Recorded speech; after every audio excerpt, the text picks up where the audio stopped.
এই বন্দুক এই বোমা বিগত দিন এই হারমাত এই টিএমসির হারমাতগুলো মজবুত করছিল যাতে আইএসএফকে দমানো যায়, যাকে আইএসএফকে এইভাবে থামানো যায়। কিন্তু এই বোম বন্দুক দিয়ে দক্ষিণ মোহনের এই মানুষকে আর থামানো যাবে না।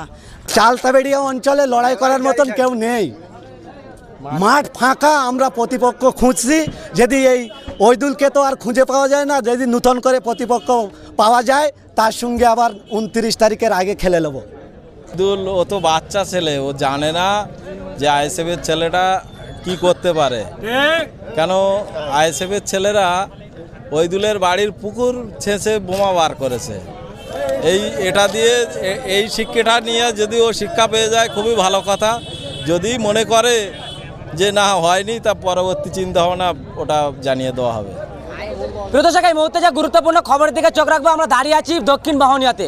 আর জানেন, এখানেই বস্তা বস্তা বোমা উদ্ধার হয়েছিল এই অঞ্চলে বা এই গ্রামে। সেই এলাকাতে আইএসএফের একেবারে কর্মী সভা, একেবারে ভোটের আগে যে প্রচার চলে, নওশাদ সিদ্দিকী সাহেব আসেন এবং জানেন এই পার্টি অফিসে থাকেন ওইদুল ইসলাম। সেই ওইদুল ইসলামকে কিন্তু এলাকাতে পাওয়া যাচ্ছে না, এমনই অভিযোগ করতে দেখা যায় ভাঙড় বিধানসভার যে বিধায়ক ছিল নওশাদ সিদ্দিকী সাহেব, তানাকে।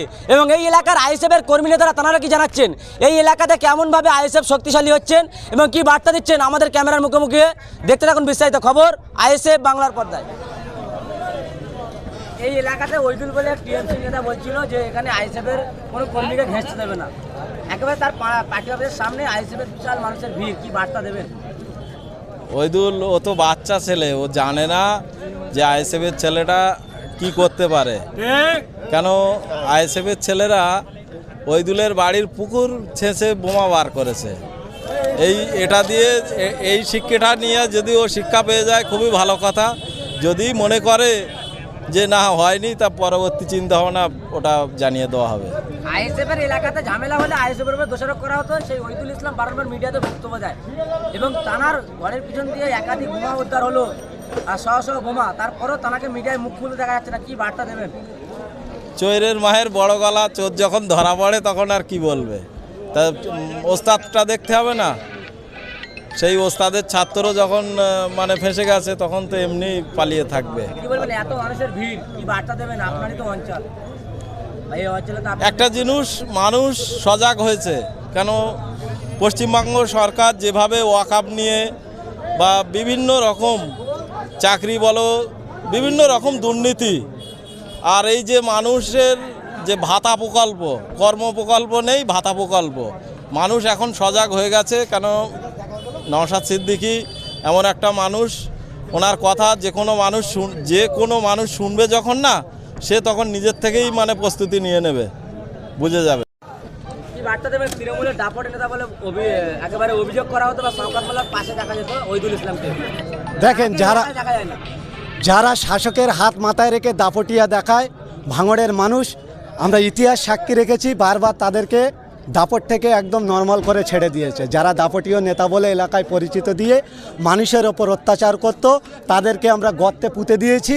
মানুষ বেরিয়ে এসে তাদের যোগ্য জবাব দিয়েছে বলে আমরা মনে করছি। আজকে আইএসএফের কর্মী বা মিটিং হলে, কর্মী সভা বা মিটিং হলে সেভাবে পুলিশে দেখা যেত না, কিন্তু আজকে টিএমসির পার্টি অফিসের সামনে একটা মিটিং হওয়াতে একাধিক র্যাব পুলিশ এসে হাজির, কি বার্তা দেবে? দেখেন, আমি চাই প্রতিটি ভাঙড় বিধানসভায় 10টা থানা হয়েছে, থানায় কি পুলিশ ঠুটো জগন্নাথ হয়ে বসে থাকবে? তারা কাজ করুক, তারা এসছে সিকিউরিটি দিক, আমাদের দিক বা তাদের দিক, সেটা আমরা কিছু মনে করি না। তানারা আসুক, ভাঙড়ের মানুষের যদি নিরাপত্তা দেওয়ার জন্য তানারা উপস্থিত হয়, অবশ্যই তানাদেরকে ওয়েলকাম জানাবো। আর যদি তানারা দলদাসে পরিণত হয়ে বিরোধীদেরকে আক্রমণ করে, বিরোধীদেরকে ট্যাপ করে কেস খাইয়ে দেয়, সেটাকে আমরা ধিক্কার জানাবো। লড়াই কি বলবেন? 26 আইএসএফ ভাঙড়ে জিতছে কি? চালতাবেড়িয়া অঞ্চলে লড়াই করার মতন কেউ নেই, মাঠ ফাঁকা। আমরা প্রতিপক্ষ খুঁজছি, যদি এই ওইদুলকে তো আর খুঁজে পাওয়া যায় না, যদি নূতন করে প্রতিপক্ষ পাওয়া যায় তার সঙ্গে আবার 29 তারিখের আগে খেলে নেব। এই বহনিয়া গ্রাম থেকে আপনারা মহিলারা মিলে একেবারে একাধিক বোমা উদ্ধার করেছিলেন, একেবারে তৃণমূল নেতার ঘরের পিছন দিয়ে। সেই এলাকাতে আপনাদের পরিবেশ একেবারে নওশাদ সিদ্দিকী সাহেব এসে সভা করলেন, ব্যাপক মানুষের ভিড়, কি বার্তা দেবেন? এই বন্দুক এই বোমা বিগত দিন এই হারমাত এই টিএমসির হারমাতগুলো মজবুত করছিল যাতে আইএসএফকে দমানো যায়, যাকে আইএসএফকে এইভাবে থামানো যায়। কিন্তু এই বোম বন্দুক দিয়ে দক্ষিণ মোহনের এই মানুষকে আর থামানো যাবে না। দক্ষিণ মন্ডলের এই আমাদের ভাইকে আইএসএফদের ভাইকে আর থামানো যাবে না।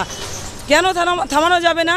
এরা বোম বন্দুক এরা যখন উদ্ধার হয়েছে, উদ্ধার করে প্রশাসনের কাছে যখন খবরটা পাঠিয়েছিল, প্রশাসন এসে যখন উদ্ধার করেছিল, তখন এদেরকে দেখে বুক আরও পাঁচাত হয়েছিল। কেন? এই বোম বন্দুক নিয়েই 2026-এ বিধানসভায় আমাদেরকে এই আইএসএফদের মেরে দেওয়ার জন্য চেষ্টা করছিল। সেই যে আমরা সতর্ক, সেইভাবে সেই 27 তারিখ থেকে আমরা সতর্ক আছি। কোথায় কি বন্দুক আছে, কোথায় বোমা আছে, আমরা উদ্ধার করার জন্য প্রশাসনের কাছে ফোন করছি। প্রশাসন তড়িঘড়ি এসে সেসবগুলো নিয়ে উদ্ধার করছে। আমরা প্রশাসনের কাছে দ্বারস্থ হয় সবসময় যে দক্ষিণ মাউনিয়া গ্রামে এখানে সবসময় প্রত্যেক কে আইএসএফ করে, কে সিপিএম করে, কে টিএমজি করে, প্রত্যেক ঘরগুলো সার্চ করলে বোঝা যাবে কোথায় কি আছে আরও মালপত্র।